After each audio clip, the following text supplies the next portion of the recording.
Transgender വിഭാഗത്തിൽപ്പെടുന്നവർ പലതരത്തിലുള്ള വിഷമതകൾ അനുഭവിക്കുന്നുണ്ട്. അതിലൊന്നാണ് അവർക്ക് ജനിച്ച കുട്ടിയുടെ ജനന സർട്ടിഫിക്കറ്റിൽ എന്താണ് എഴുതേണ്ടത് എന്നുള്ളതാണ്. അതിന്റെ ആ പരിഷ്കാരത്തിൽ ഒരു നിർണായക വിധിയാണല്ലോ ഇപ്പോൾ ഹൈക്കോടതി പറഞ്ഞിരിക്കുന്നത്. ജനന സർട്ടിഫിക്കറ്റിൽ അച്ഛനും അമ്മയ്ക്കും പകരം രക്ഷിതാക്കളെന്ന് രേഖപ്പെടുത്തണമെന്ന്. എന്താണ് കോർപ്പറേഷന് ഹൈക്കോടതി കൊടുത്ത നിർദ്ദേശം? കോഴിക്കോട് സ്വദേശിയായ കോടതിയെ സമീപിക്കുന്നു. 2023 കേസിനാസ്പദമായ സംഭവം.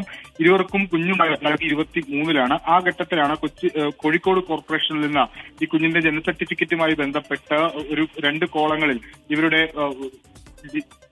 പേരുകൾ എഴുതിയിരുന്നത്. അതിൽ മാതാവ് പിതാവ് എന്ന തരത്തിലാണ് എഴുതിയിരുന്നത്. അത് ഒഴിവാക്കി മാതാപിതാക്കൾ എന്ന ഒറ്റ പേരിലേക്ക് മാറ്റണം എന്നുള്ളതായിരുന്നു ഇവരുടെ ആവശ്യം. ആ ആവശ്യമാണ് ഇപ്പോൾ ഹൈക്കോടതി അംഗീകരിച്ചിരിക്കുന്നത്. അത് ഈ കേസിൽ മാത്രമല്ല, ഇനി ഇത്തരത്തിൽ ട്രാൻസ്ജെൻഡറുകളിലെ കുട്ടികളുമായി ബന്ധപ്പെട്ടുള്ള വിഷയത്തിൽ ഈ ലിംഗം തിരിച്ചുള്ള കോളങ്ങൾ ഉണ്ടാകില്ല. അതിനു പകരം മാതാപിതാക്കൾ എന്ന ഒറ്റ കോളത്തിലായിരിക്കും കാര്യങ്ങൾ അറിയപ്പെടുക എന്നുള്ളതാണ് ഹൈക്കോടതി ഇന്ന് ഈ കേസുമായി ബന്ധപ്പെട്ട് സ്വീകരിച്ചിട്ടുള്ള ഏറ്റവും നിർണായകമായ വിധി.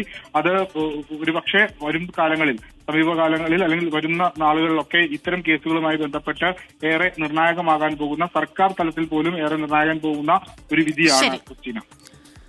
ശരി, ട്രാൻസ്ജെൻഡർ ദമ്പതിമാരുടെ ഹർജിയിൽ അനുഭാവപൂർണമായ നിർദ്ദേശവുമായി എത്തിയിരിക്കുകയാണ് ഹൈക്കോടതി. ഇനി മുതൽ ട്രാൻസ്ജെൻഡർ ദമ്പതികളുടെ മക്കളുടെ രക്ഷിതാക്കൾ എന്നായിരിക്കും ആ കോളത്തിൽ എഴുതുക. വിവരങ്ങൾ നൽകിയത് വിഷ്ണു സുരേഷാണ് കൊച്ചിയിൽ നിന്ന്.